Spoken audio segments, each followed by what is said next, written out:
বাংলাদেশের যে সংবিধান সেই সংবিধানের নতুন করে গড়ার পক্ষপাতী আমরা।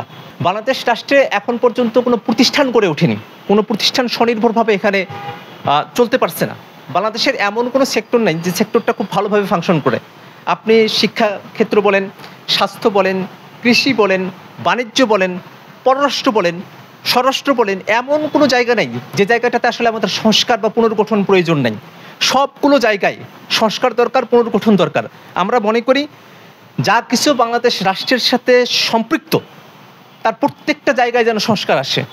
ইভেন বাংলাদেশের যে সংবিধান সেই সংবিধানের নতুন করে গড়ার পক্ষপাতী আমরা বাংলাদেশের যে রাজনৈতিক দলগুলো আছে সেই রাজনৈতিক দলগুলোর অভ্যন্তরীণ যে কালচারের যাতে সংস্কার আসে সেই জায়গাটাতেও আমরা গুরুত্ব দিতে চাই।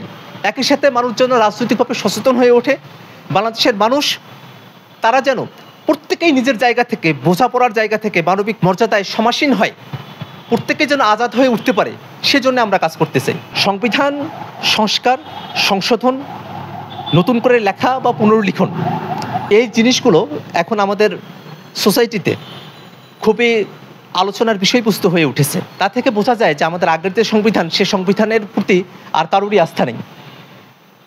এই সংবিধানে শান্তিপূর্ণভাবে ক্ষমতা হস্তান্তরের মতো কোনো বিষয় আর অবশিষ্ট থাকেনি। এই সংবিধানের সমস্ত ক্ষমতা প্রধানমন্ত্রীর কাছে কুক্ষিগত করে ফেলা হয়েছে। এই সংবিধান বাংলাদেশের মানুষের যে খাদ্য, বস্ত্র, বাসস্থানের যে নিরাপত্তা দেওয়ার কথা, অধিকার দেওয়ার কথা, সেটাকে নিশ্চিত করতে পারেনি। এই সংবিধানকে প্রথম, দ্বিতীয় এবং তৃতীয় পার্টকে আজীবনের জন্য অপরিবর্তনীয় করে রাখা হয়েছে।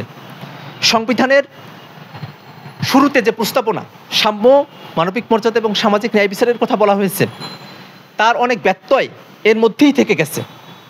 সব মিলিয়ে বাংলাদেশের মানুষ, তাদের কাছে এখন প্রশ্ন এসেছে যে নতুন এক সংবিধান, নতুন এক বন্দোবস্ত, তার দিকে অগ্রসর হওয়া যায় কিনা। এবং সে লক্ষ্যেই কিন্তু আমরা নাগরিক কমিটিতে যারা আছি তারা কাজ করে যাচ্ছি। আমরা মনে করি নতুন এক সংবিধান পাওয়াটা আমাদের এই গণঅভ্যুত্থানের যে স্পিরিট তাকেই ধারণ করে। সে জায়গায় সরকার সংবিধান সংস্কার কমিটি ঘোষণা করেছে। তাদের কাজ হবে বিভিন্ন পক্ষের সঙ্গে আলাপ করা, তাদের মতামত নেওয়া এবং তাদের প্রস্তাবনাগুলো নিয়ে কাজ করা।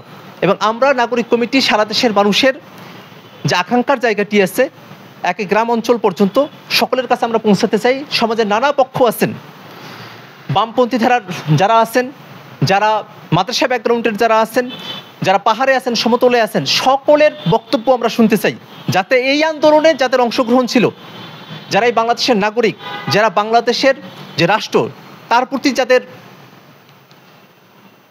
কমিটমেন্ট আছে, এবং এই ফেসিবাদী যে রেজিম গেছে সেই রেজিমকে যারা কোনোভাবেই সাপোর্ট করেন নাই, সেসব মানুষদের যে চাওয়ার জায়গাটি আছে সে চাওয়াটা যেন নিশ্চিত হয়ে আসে আমাদের সামনের সংবিধানে, সেটা নিয়ে আমরা কাজ করতে চাই।